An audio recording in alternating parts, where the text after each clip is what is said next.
Welcome to Shruthi's came tube. അപ്പോൾ നമ്മൾ കുറച്ച് വീഡിയോസിലായിട്ട് എന്തൊക്കെ കണ്ടു? സോളിഡ്സിൻ്റെ ക്ലാസിഫിക്കേഷൻ കണ്ടു. അതിൽ ക്രിസ്റ്റലൈൻ സോളിഡ്സിൻ്റെ കുറച്ച് ഡീറ്റെയിൽ ആയിട്ട് അതിൻ്റെ ലാറ്റിസസും യൂണിറ്റ് സെല്ലും പഠിച്ചു. അതുകൂടാതെ BCC, FCC, face centred, body centred and simple cubic unit സെല്ലും ലാറ്റിസസും പഠിച്ചു. ഇന്നത്തെ topic close packing in crystals.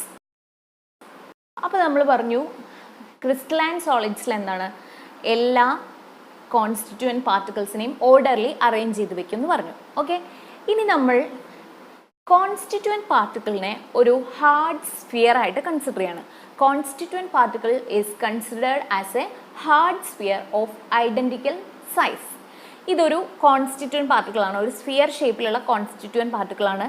എല്ലാ കോൺസ്റ്റിറ്റ്യൂവൻറ്റ് പാർട്ടിക്കിളും ഇതുപോലെ ഇതേ സൈസിലായിരിക്കും ഉണ്ടാവുക. ഓക്കെ, ഇനി കോൺസ്റ്റിറ്റ്യൂവൻറ്റ് പാർട്ടിക്കിൾസിനെ നമ്മൾ എങ്ങനെ അറേഞ്ച് ചെയ്യണം? കോൺസ്റ്റിറ്റ്യൂവൻറ്റ് പാർട്ടിക്കിൾസിനെ നമ്മൾ അറേഞ്ച് ചെയ്യുമ്പോൾ എന്താണ്, മാക്സിമം കോൺസ്റ്റിറ്റ്യൂവൻറ്റ് പാർട്ടിക്കിൾസിനെ സ്പേസിൽ ഒക്യുപ്പൈ ചെയ്യുന്ന രീതിയിൽ വേണം അറേഞ്ച് ചെയ്യാൻ. അതായത് മിനിമം സ്പേസ് ഇട്ട് മാക്സിമം സ്പേസ് യൂട്ടിലൈസ് ചെയ്യുന്ന രീതിയിൽ വേണം അറേഞ്ച് ചെയ്യാൻ. ഇങ്ങനെ മാക്സിമം അവൈലബിൾ സ്പേസ് യൂട്ടിലൈസ് ചെയ്ത് കോൺസ്റ്റിറ്റ്യൂവൻറ്റ് പാർട്ടിക്കിൾസിനെ അല്ലെങ്കിൽ സ്ഫിയേഴ്സിനെ അറേഞ്ച് ചെയ്യുന്നതിനെ പറയുന്ന പേരാണ് close packing. Constituent particles are considered as spheres of identical size. These constituent particles or hard spheres are arranged in such a way that they occupy maximum available space or there is minimum empty space. അപ്പോൾ ഇങ്ങനെ maximum സ്ഫിയേഴ്സിനെ അല്ലെങ്കിൽ constituent പാർട്ടിക്കിൾസിനെ ഒരു particular വോളിയത്തിൽ നമ്മൾ arrange ചെയ്യുമ്പോൾ അല്ലെങ്കിൽ particular സ്പേസിൽ നമ്മൾ അറേഞ്ച് ചെയ്യുമ്പോൾ എന്താണ്, ആ ഒരു ക്രിസ്റ്റലിൻ്റെ ഡെൻസിറ്റി കൂടും അല്ലേ? നമ്മൾ പറയാറുണ്ട് ചെറിയൊരു സംസ്ഥാനമായിരിക്കും ചിലപ്പോൾ, പക്ഷേ അതിൽ എന്താണ് മാക്സിമം നമ്പർ ഓഫ് പീപ്പിൾ താമസിക്കുന്നുണ്ടാവും. അപ്പോൾ അവിടുത്തെ പോപ്പുലേഷൻ ഭയങ്കര കൂടുതലായിരിക്കും. അപ്പോൾ നമ്മൾ എന്ത് പറയും, ചെറിയൊരു സ്ഥലത്ത് ഒക്യുപ്പൈ ചെയ്യാവുന്നതിന് മാക്സിമം ആൾക്കാർ താമസിക്കുന്നുണ്ടെങ്കിൽ നമ്മൾ ആ സ്റ്റേറ്റിനെ എന്ത് പറയും, അവിടെ പോപ്പുലേഷൻ ഡെൻസിറ്റി കൂടുതലാണെന്ന് പറയും. ഓക്കെ, അതുപോലെ തന്നെയാണ് ഇവിടെ ഒരു പെർട്ടിക്കുലർ സ്പേസിൽ നമ്മൾ എന്താണ് മിനിമം എംപ്റ്റി സ്പേസ് വിട്ട് മാക്സിമം ഉൾപ്പെടുത്താനാവുന്നത്ര സ്ഫിയേഴ്സിനെ നമ്മൾ എന്ത് ചെയ്യും, അറേഞ്ച് ചെയ്ത് വെക്കും. അപ്പോൾ ഇങ്ങനെ കിട്ടുന്ന ക്രിസ്റ്റലിൻ്റെ ഡെൻസിറ്റി എന്ന് പറയുന്നത് എന്തായിരിക്കും, ഡെൻസിറ്റി കൂടുതലായിരിക്കും, ഹൈ ഡെൻസിറ്റി ആയിരിക്കും. ഇത്തരം പാക്കിങ്ങിനെ പറയുന്ന പേരാണ് ക്ലോസ് പാക്കിംഗ്. അപ്പോൾ എന്താണ് close packing? What is close packing? Packing of spheres in such a way that they occupy maximum available space and there is minimum empty space. Hence these type of crystals possess high density, അല്ലെങ്കിൽ these type of crystals have high density. This type of packing is known as close packing. Okay, ഇനി നമുക്ക് close packing different ഡയമെൻഷൻസിലുള്ള close packing നോക്കണം. Close packing in 1 dimension, close packing in 2 dimension and close packing in 3 dimension. So first one, close packing in 1 dimension. ഇതാണ് 1 dimensional arrangement. അതായത് എന്താണ്, ഇങ്ങനെ മാത്രമേ നമുക്ക് അറേഞ്ച് ചെയ്യാൻ പറ്റുള്ളൂ, ലെങ്ത് മാത്രമേ ഉണ്ടാവുള്ളൂ. നേരത്തെ ഞാൻ പറഞ്ഞിട്ടുണ്ട് 1 dimensional, 2 dimensional and 3 dimensional arrangement. അപ്പോൾ ഈ 1 dimensional arrangement എന്ന് പറഞ്ഞു കഴിഞ്ഞാൽ ഈ 1 dimensional arrangementൽ നമുക്ക് എന്താണ്, ഇവിടെ ഒരു സ്ഫിയർ ഉണ്ട്. ഈ സ്ഫിയറിനെ ടച്ച് ചെയ്തിട്ട് എത്ര സ്ഫിയേഴ്സ് ഉണ്ട്? 2 സ്ഫിയേഴ്സ് ഉണ്ട് അല്ലേ?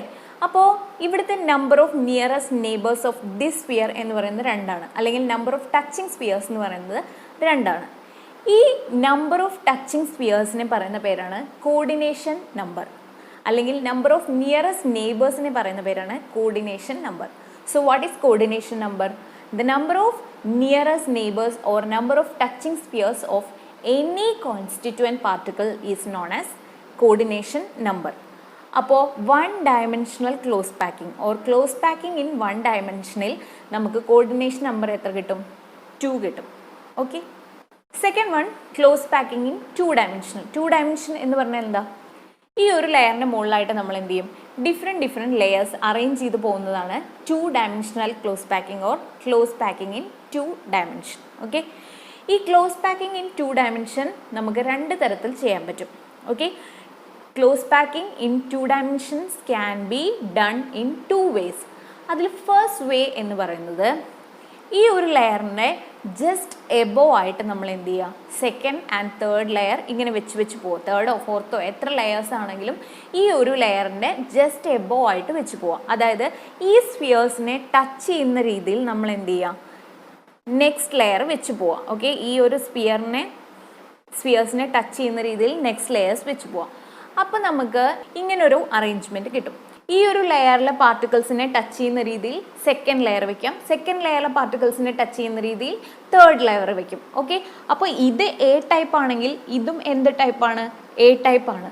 ഇതും എന്ത് ടൈപ്പാണ്, എ ടൈപ്പ് ലെയർ ആണ്. അപ്പോൾ നമുക്കിവിടെ കിട്ടുന്ന അറേഞ്ച്മെൻറ്റ് എ അറേഞ്ച്മെൻ്റ് ആണ്.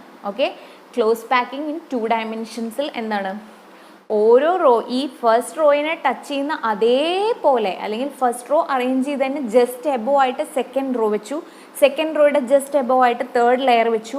അങ്ങനെയാണെന്നുണ്ടെങ്കിൽ നമുക്ക് കിട്ടുന്ന അറേഞ്ച്മെൻറ്റ് എ അറേഞ്ച്മെൻറ്റ്. ഓക്കെ, ഇനി ഇവിടെ നോക്കിക്കഴിഞ്ഞാൽ അറിയാൻ പറ്റും ഈ ഒരു സ്പിയറിനെ ടച്ച് ചെയ്തിട്ട് എത്ര സ്പിയേഴ്സ് ഉണ്ട്, 1 2 3 and 4 അല്ലേ, 4 സ്പിയേഴ്സ് ഉണ്ട്. ഈ സ്പിയറിനെ ടച്ച് ചെയ്തിട്ട് 4 സ്പിയേഴ്സ് ഉണ്ട്.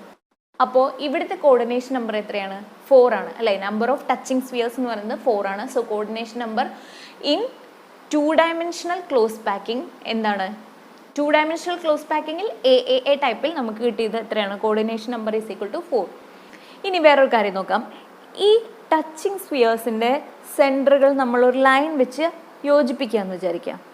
ഓക്കെ, ഇവിടുന്ന് നമ്മളിങ്ങനെ ഒരു ലൈൻ വരച്ചു, ഇവിടുന്ന് നമ്മൾ ഇങ്ങനൊരു ലൈൻ വരച്ചു, ഇവിടുന്ന് നമ്മൾ ഇങ്ങനൊരു ലൈൻ വരച്ചു, ഇവിടുന്ന് നമ്മൾ ഇങ്ങനൊരു ലൈൻ വരച്ചു. ഓക്കെ, അങ്ങനെ യോജിപ്പിച്ച് കഴിഞ്ഞാൽ നമുക്കൊരു സ്ക്വയർ ഷേപ്പാണ് കിട്ടുന്നത്. ഓക്കെ, ഫിഗർ ഞാനിവിടെ കൊടുത്തിട്ടുണ്ട്, അത് നോക്കിക്കഴിഞ്ഞാൽ അറിയാൻ പറ്റും. ഇത് നമ്മൾ യോജിപ്പിച്ച് കഴിഞ്ഞാൽ നമുക്കൊരു സ്ക്വയർ ഷേപ്പാണ് കിട്ടുന്നത്. അപ്പോൾ ഇത്തരത്തിലുള്ള 2 ഡയമെൻഷണൽ അറേഞ്ച്മെൻറ്റിലെ എ പാറ്റേണിനെ നമ്മൾ വിളിക്കുന്ന വേറൊരു പേരാണ് സ്ക്വയർ ക്ലോസ് പാക്കിംഗ്. അപ്പോൾ സ്ക്വയർ ക്ലോസ് പാക്കിങ്ങിൽ coordination number is equal to 4. ഇനി നമുക്ക് second way of 2 dimensional close packing നോക്കാം. ആദ്യത്തെ കേസിൽ എന്താണ്, ഈ സ്ഫിയേഴ്സിനെ ടച്ച് ചെയ്യുന്ന രീതിയിലാണ് നമ്മൾ നെക്സ്റ്റ് ലെയേഴ്സ് വെച്ച് പോയത്. ഈ സ്ഫിയേഴ്സിൻ്റെ ജസ്റ്റ് എബോ ആയിട്ടാണ് നെക്സ്റ്റ് ലെയേഴ്സിനെ നമ്മൾ സ്റ്റാക്ക് ചെയ്ത് വെച്ചത്. ഇനി ഈ കേസ് നോക്കാം. ഇവിടെ നമ്മൾ കുറച്ച് ഡിപ്രഷൻസ് കാണാം, ഇവിടെ കുറച്ച് ഗ്യാപ്പ് കാണാം അല്ലേ.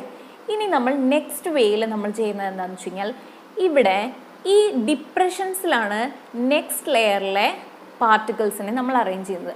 ഈ ഡിപ്രഷൻസിലാണ് നമ്മൾ ഈ നെക്സ്റ്റ് ലെയറിലെ പാർട്ടിക്കിൾസിനെ അറേഞ്ച് ചെയ്യുന്നത്. ഓക്കെ, അപ്പോൾ നമുക്ക് കിട്ടുന്ന അറേഞ്ച്മെൻറ്റ് എന്ന് പറഞ്ഞാൽ ഇത്തരത്തിലുള്ള അറേഞ്ച്മെൻ്റ് ആയിരിക്കും. ഓക്കെ, കണ്ടല്ലോ, ഇത്തരത്തിലുള്ള അറേഞ്ച്മെൻ്റ് ആയിരിക്കും. അപ്പോൾ ഇവിടെ ഇത് ഫസ്റ്റ് ലെയർ. ഓക്കെ, ഈ ഫസ്റ്റ് ലെയറിലെ ഡിപ്രഷൻസിലാണ് നമ്മൾ സെക്കൻഡ് ലെയറിലെ പാർട്ടിക്കിൾസിനെ വെച്ചത്. ഓക്കെ, ഫസ്റ്റ് ലെയറിൽ എങ്ങനെയാണോ പാർട്ടിക്കിൾ ഇരുന്നത് അതേ പൊസിഷനിലാണ് തേർഡ് ലെയറിലെ പാർട്ടിക്കിൾ വന്നത്. ഈ പാർട്ടിക്കിളിൻ്റെ അതേ പൊസിഷനിൽ ഈ ഒരു പാർട്ടിക്കിൾ, ഇതിൻ്റെ അതേ പൊസിഷനിൽ ഇവിടെ, ഇതിൻ്റെ അതേ പൊസിഷനിൽ ഇവിടെ പാർട്ടിക്കിൾ വന്നു, ഇതിൻ്റെ അതേ പൊസിഷനിൽ ഇവിടെ പാർട്ടിക്കിൾ വന്നു. പക്ഷേ സെക്കൻഡ് ലെയർ നോക്കിക്കഴിഞ്ഞാൽ ചെറിയ വ്യത്യാസമുണ്ട് അല്ലേ, ജസ്റ്റ് എബോ അല്ല ഡിപ്രഷൻസിലാണ് വന്നിരിക്കുന്നത്. ഓക്കെ, അപ്പോൾ ഈ ഒരു ലെയർ നമ്മൾ എ ആയിട്ട് കൺസിഡർ ചെയ്താൽ ഈ നെക്സ്റ്റ് ലെയർ ബി ലെയറാണ്, തേർഡ് ലെയർ വീണ്ടും എന്താണ്, എ ലെയറാണ്. ഇനി നമ്മൾ എന്ത് ചെയ്യാണ്, ഇവിടെ വീണ്ടും ഡിപ്രഷൻസിൽ പാർട്ടിക്കിൾ വെച്ച് കഴിഞ്ഞാൽ നമുക്ക് വീണ്ടും ബി ലെയർ കിട്ടും. ഓക്കെ, അപ്പോൾ ഇത്തരത്തിലുള്ള അറേഞ്ച്മെൻറ്റിനെ നമ്മൾ പറയുന്ന പേരാണ് എ ബി അറേഞ്ച്മെൻറ്റ്. അതായത് 2 ഡയമെൻഷണൽ ക്ലോസ് പാക്കിങ്ങിൽ സെക്കൻഡ് വേ എന്ന് പറയുന്നത് എന്താണ്, A B arrangement.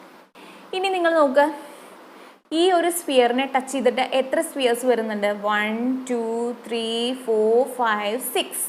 Okay, 6 spheres വരുന്നുണ്ട്. അപ്പോൾ ഇവിടുത്തെ coordination number of touching spheres എന്ന് പറയുന്നത് എത്രയാണ്, 6 ആണ്. ഓക്കെ, നേരത്തെ ചെയ്ത പോലെ തന്നെ ഈ ടച്ചിങ് സ്ഫിയേഴ്സിൻ്റെ സെൻറ്റേഴ്സിൽ നിന്ന് ലൈൻസ് യോജിപ്പിക്കാം. ഇവിടുന്ന് ഒരു ലൈൻ ഇവിടേക്ക് യോജിപ്പിച്ചു, ഇവിടുന്ന് യോജിപ്പിച്ചു, ഇവിടുന്ന് യോജിപ്പിച്ചു, ഇവിടുന്ന് യോജിപ്പിച്ചു, ഇവിടുന്ന് യോജിപ്പിച്ചു, ഇങ്ങനെ യോജിപ്പിച്ചു. അപ്പം നമുക്ക് ഫിഗറിൽ കാണാൻ പറ്റും. ഫിഗറിൽ കാണുന്ന പോലെ എന്താണ്, നമുക്കൊരു ഹെക്സഗണൽ ഷേപ്പാണ് ഇത് ടച്ച് ചെയ്യുമ്പോൾ കിട്ടുന്നത്. അപ്പോൾ ഇത്തരം ക്ലോസ് പാക്കിങ്ങിനെ, അതായത് A B pattern in 2 dimensional close പാക്കിങ്ങിനെ നമ്മൾ പറയുന്ന വേറൊരു പേരാണ് hexagonal close packing in 2 dimensions. First one square close packing in 2 dimension, second one എന്ന് പറയുന്നത് hexagonal close packing in 2 dimensions.